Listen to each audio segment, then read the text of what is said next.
Hello, sir. So, you have always said that having a rich overall personality is very important, and therefore, you lay stress on the importance of extracurricular activities in schools and colleges. But as a student, my problem is that I don't find time for extracurricular activities. And in fact, I see that as a general problem for a lot of people in campus. We don't have enough time to engage ourselves in extracurricular activities, and therefore student participation is not that great. Students are not participating, be it in sports or in dramatics or any other forms of extracurricular activities. What I experience is that there is a huge time pressure on us, and I just don't find time for everything.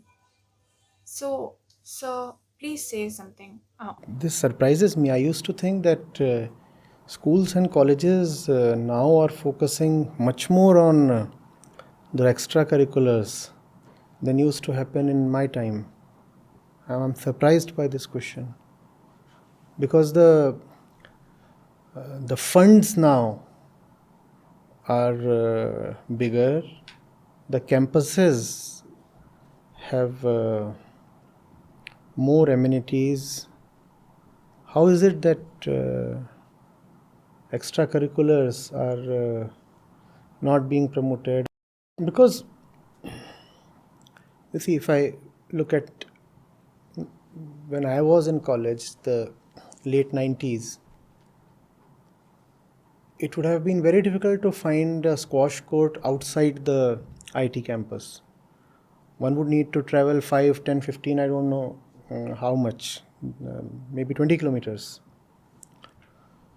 A swimming pool, again, not something you could very commonly find even in the capital of India. And even if there were pools, they are not necessarily accessible to students. Even if they were accessible, they were not necessarily affordable. So things have changed. You have better libraries, more amenities. There are clubs. There is just so much. And if you're not making use of that, I suppose that would be because of priorities that you are setting, not because of the availability of resources. Priorities then depend so much on you.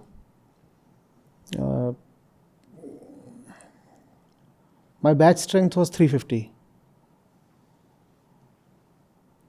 Out of these 350, I suppose 325 would have never stepped on the tennis court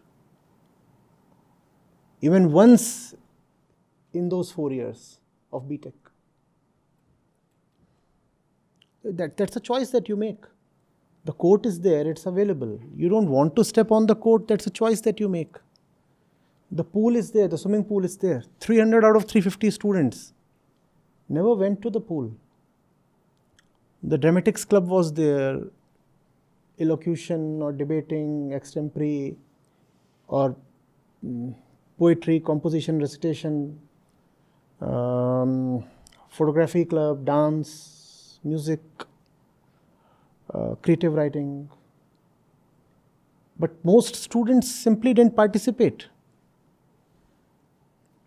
Now, whether you participate or not depends on your zeal towards life. Because obviously it takes a lot. You have your regular load of academics. and then after that you have to invest yourself in something else. Be it sports or dance, dramatics, or some tech hobby. It requires a more careful and disciplined organization of your time. And if you're allowing, let's say, 2 or 3 hours of the day to be taken away by social media, right? You go to bed at 11 in the night, and then you finally fall asleep only at 1:30 a.m. We usually don't account for that time, right? We say, I had gone to bed. The fact is, you were awake. You were awake and conscious, and those 2.5 hours have been deeply wasted. It's a huge waste. And then we say we don't have time for extracurriculars. You look at the number of views and likes, etc., that a usual Instagram reel or YouTube short has.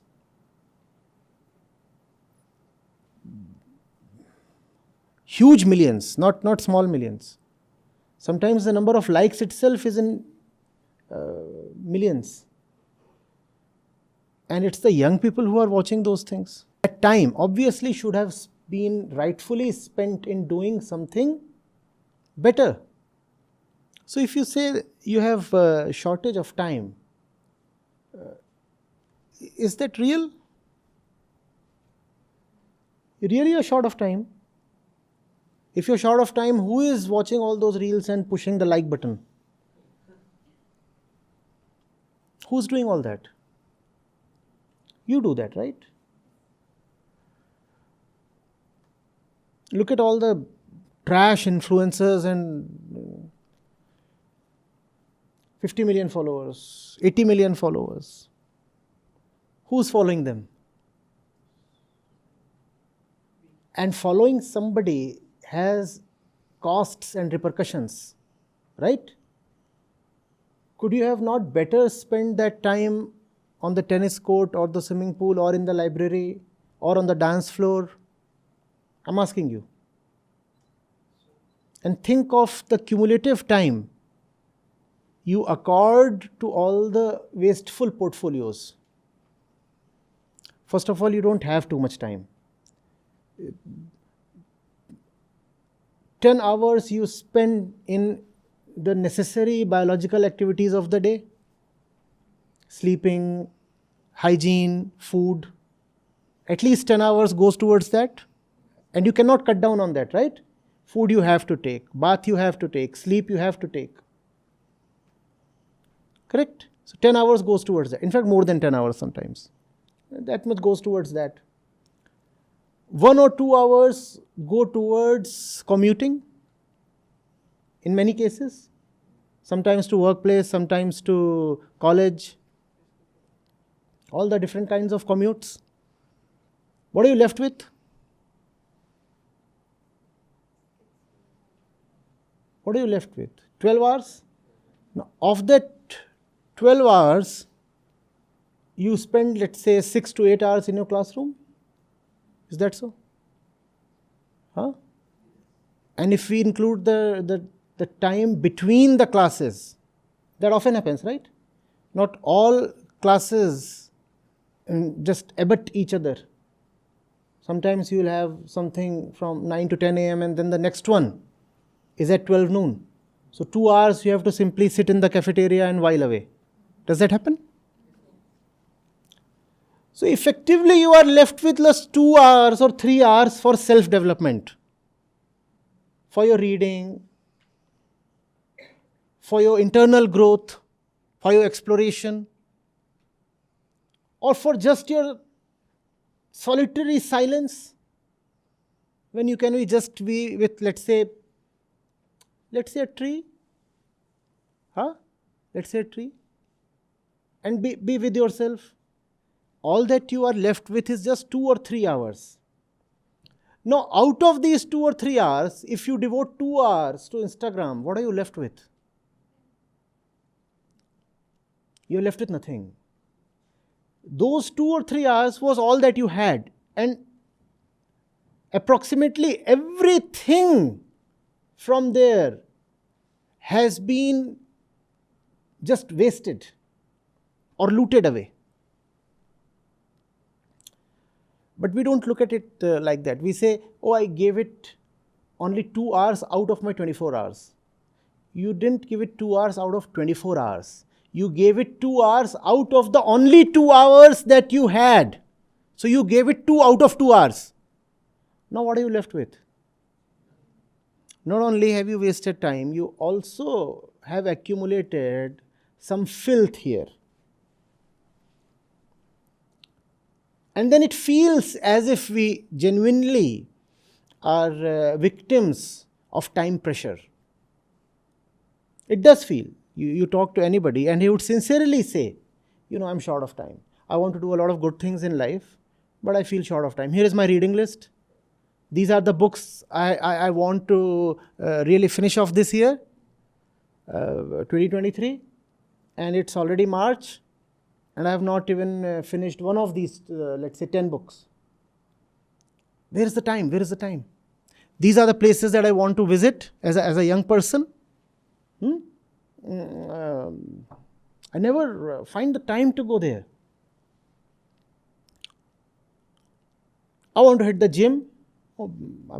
Yes, joined there and deposited the fee, and the membership was for 6 months. And all I did was 6 days. And even the membership has gone waste. That happens, right? There is no time. The fact is that there is time. So remember this very clearly. Time management is actually value management. If you know the value of something, you will give time to it. If you find you're not giving time to something, that simply means that you are according a higher value to something else. When you accord a higher value to something else, then obviously your time will flow towards that thing. Your time is where your value is. You understand value? The importance you give to something. And it's a very definite thing. The more important you really consider something, the more time will flow towards it. Whether you plan it or not, whether you want it or not, it will just happen. So if you're not able to give time to something, let's say to the library or to the swimming pool, that simply means that you do not consider them important. Maybe you are paying some lip service. Formally, orally, you are declaring, oh, I find the library very important. Oh, I wanted to learn the flute this year. That's just a superficial declaration. Internally, you love some vulgar reel much more than the flute. And that's why you would spend time on that little video or the long video, whatever it is, I don't know, rather than the flute.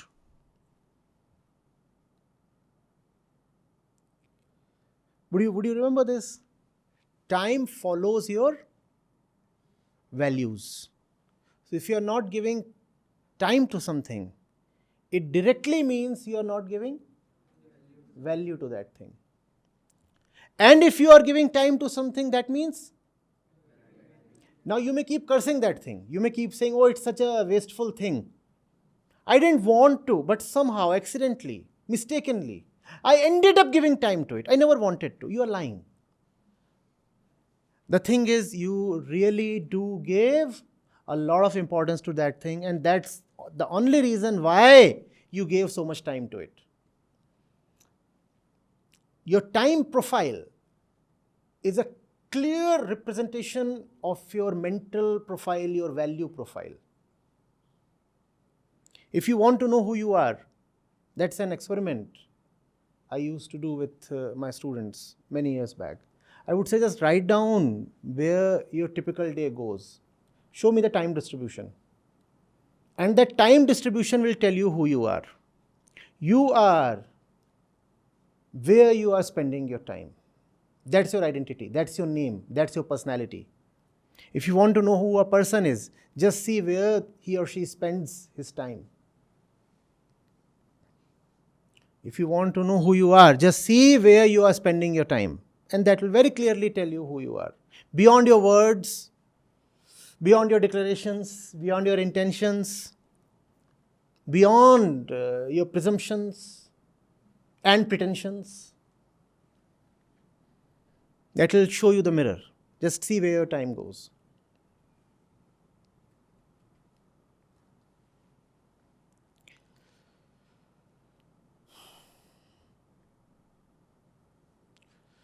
Do that objectively. Because if you will just think, you will say, no, I don't waste my time. Write it down. 8:30 a.m. to 10 a.m. This is what I really did. You'll be surprised at the kind of time that is available to you, but is wasted, frittered away. You'll be surprised. You will say, but the productive time in the entire 24-day cycle is just 2 hours. Though I feel occupied the entire day. No, feeling is such a deception. You will continue to feel busy and occupied, whereas the fact is that you have just wasted your time. And when somebody will come to talk sense to you or to scold you a little, you will feel victimized. You will see, all the day I have been doing constructive work. All the day I have been so busy. Look how tired I am. Even this little thumb is paining. Why is the thumb really paining? Every single muscle in the body is paining, especially this thumb. And this fellow is accusing me of wasting my time. That feeling will definitely arise. Never live by your feelings. That's one mark of a wise human being. He or she learns to dissociate himself, herself from the feelings. That does not mean that you have to trample or destroy your feelings. No. That simply means that you have to know the truth of your feelings. Feelings deceive. Feelings can come from anywhere. Be objective. Want to know yourself? Make a proper table. Make a proper table for, let's say, 10, 15 consecutive days. And then you will be ashamed at the kind of wastage you are inflicting on yourself. You will say, my God, this is what I'm doing to my life? Only 2 hours of productive thing any day. And the rest of it, can't even say where that flies away. I'm just wasting it all.